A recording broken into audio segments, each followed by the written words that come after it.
to Ben. Ben will be talking about volunteers returning to Barnsley Museums, and we'll be taking a look at some of their partnership working as well. So welcome, Ben. Thank you for coming along today. Hi, thank you very much. Hi, everyone. So, yeah, I'm Ben. I'm the volunteer coordinator for Barnsley Museums.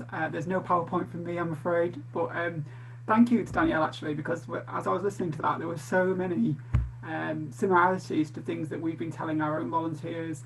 So it was great to see that there's kind of a sense of what it is people think they should be doing, I suppose, which is lovely. So yeah, we look after 5 venues across Barnsley. We've opened all but one, and the last one is due to open next month. We have had volunteers return only in outdoor roles currently. So we have 3 sites where that's possible, and they've returned to roles such as gardening and work that can be done outside, such as tidy days, litter picking, and helping the gardening team. It's gone pretty well so far. So similarly, we did lots of consultation with volunteers about what they were concerned about, what we could put in place. We issued guidance about what they should expect when they come to site, and have implemented a booking system so volunteers have to book onto sessions in advance. The numbers are controlled under rule of 6 to minimise the number of people in a group at any one time. The feedback that we're getting, and similar to what you said, Danielle, was just the positivity about people being back on site.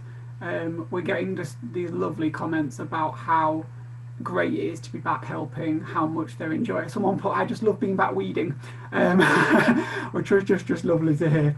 And I think for me as a volunteer coordinator, what I've started doing is we used to measure a lot of KPIs around hours and number of people and all of those things we all do. And I've kind of starting to take that approach. I'm still documenting those things, but I'm ignoring them, and I'm focusing on impact a lot more now about what is our volunteer program doing, what will it do, how will it help people going forward. That really culminated in what is now a shameless brag that we won the Volunteer Team of the Year at the Museum and Heritage Awards this year for some work that we did down at Worsborough Mill, which is one of the sites we look after. Thank you for the clap. So down at Worsborough Mill, which is one of the sites we look after. That work was supporting young people from special educational needs backgrounds to volunteer on our site in environmental work. That piece of work and that project and that volunteering, as it still is carrying on, only could happen through a partnership that we developed. So we worked with Kudos Creates, which are a local arts charity who work heavily with that particular group, among others. We also worked with Opening Doors. Their Opening Doors support young people post-16 and are linked to our local school that support SEND.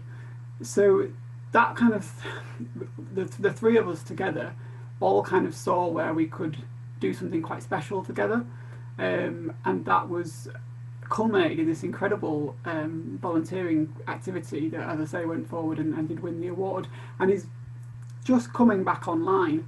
When we initially went into lockdown, there was a lot of concerns about how that particular group with their additional health needs, etc., would come back to our site. It's only through working with Opening Doors that we've been able to, I think, really understand what it is that we need to have on site. So we've been, I say, working with them, talking to them, making sure that they know what our sites are, they know what our setup is, they know what their young people need. And as I say, we've been able to successfully bring them all back to site in the last couple of weeks with a combination of other things. And it's just really reminded me that I think for my work going forward, there's going to be a lot more focus about partners and how we more closely align with certain influencers, perhaps, I don't know if that's the right word. So for example, we're part of our local authority, so we are now starting to really talk more closely with our employment and skills team in the council to find out how we can tap into what's going on in that area and the work they're doing, and how we can position ourselves and speak their language. Similarly with our public health colleagues, we all know volunteering delivers well-being benefits. That's not a secret to anyone, is it? But how do we phrase it and frame it in a way that public health will understand and can see us as someone they can go to help deliver that in a way. So yeah, that's kind of where I'm kind of at really right now. So volunteering is coming back online. It's all going, thankfully, fingers crossed, it's going really positively. People are really keen to be back. But I think, and there are limitations in that, as I say, there are sites where it was interesting to hear about front of house because that's the role I haven't been able to bring back online yet. So that was really positive to hear. But where going forward, I'm really thinking about how do I position myself with other colleagues and teams that can help deliver volunteering on our sites, rather than me just trying to figure it out on my own, I suppose. And that's kind of in a nutshell, really, where we're at. Brilliant, thank you, Ben. Congratulations, firstly, on your award. And it must be a weird time to get that award as you're bringing back the volunteers. Have you found partnership work in particular is quite strange and a bit different now that you are bringing back volunteers and it's a bit of a different environment? I think, I think we've maybe had to rethink. So some of our thinking. So where we were obviously before very come one come all, and we were really throwing the doors open. Obviously, COVID has caused us to step back and having to rethink what our offer is. But it is through those partners that we can kind of see the route, I guess, to do that, because they understand the needs of the young people, in particular in this case, that they're working with. But that's also true of future partnerships where we're thinking about working with our youth offending team in the council, and again, what is their going to set up going to be, what does COVID mean to them, how can we support that. So it's just a different conversation, I suppose, than what maybe we were having before, in light of what's going on. Okay, yeah, no, that's interesting. It's just almost how it gets framed, how it gets planned, I guess, is where a lot of difference is going to be. And I think it's particularly with with working with children and younger people, a lot of those in those environments, they're already social distancing well practiced in that by the time the project starts. As you mentioned, you brought back your outdoor teams quite some of the first to come back, weren't they? And I think I recall from a previous coffee afternoon where you talked about how they're offering to bring their own tools and stuff so that could be shared. And bringing back outdoor volunteers and providing like the welfare facilities needed, did you have any challenges there? We were quite fortunate that we were able to offer so kind of basic hand washing and toilet facilities at all of our venues.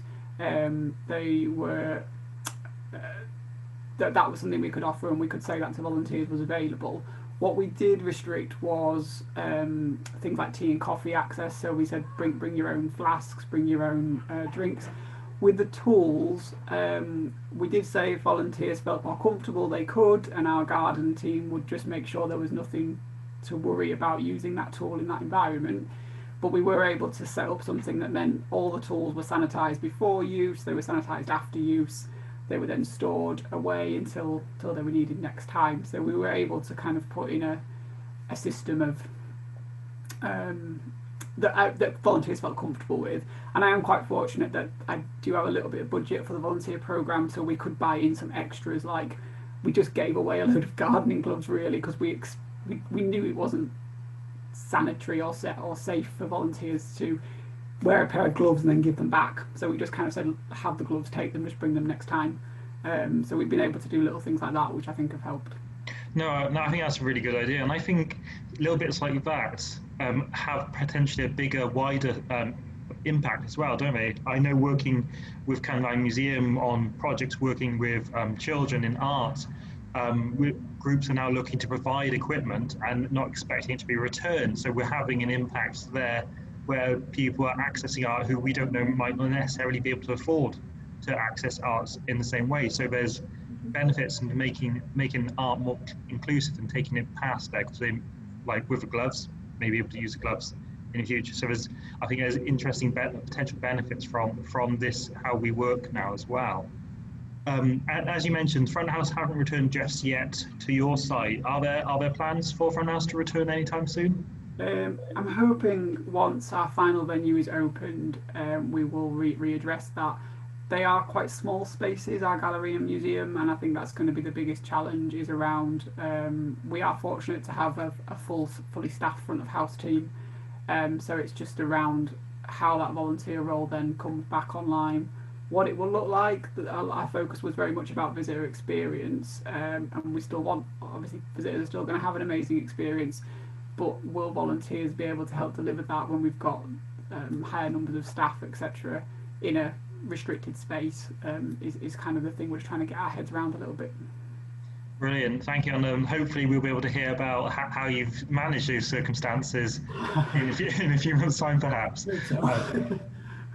But yeah, I think it's going to be interesting because we've all got different organisations, and it's all meant that volunteers have come back at different paces, different roles have been created. So it'd be really interesting to hear how we bring back those volunteers in the roles which are most difficult, which were hardest to bring back, because ultimately they are going to be some of the challenges we all face. So thank you for sharing your experience, and congratulations again. And if anyone does want to ask a question to Ben at the end, please put a message in the chat. And so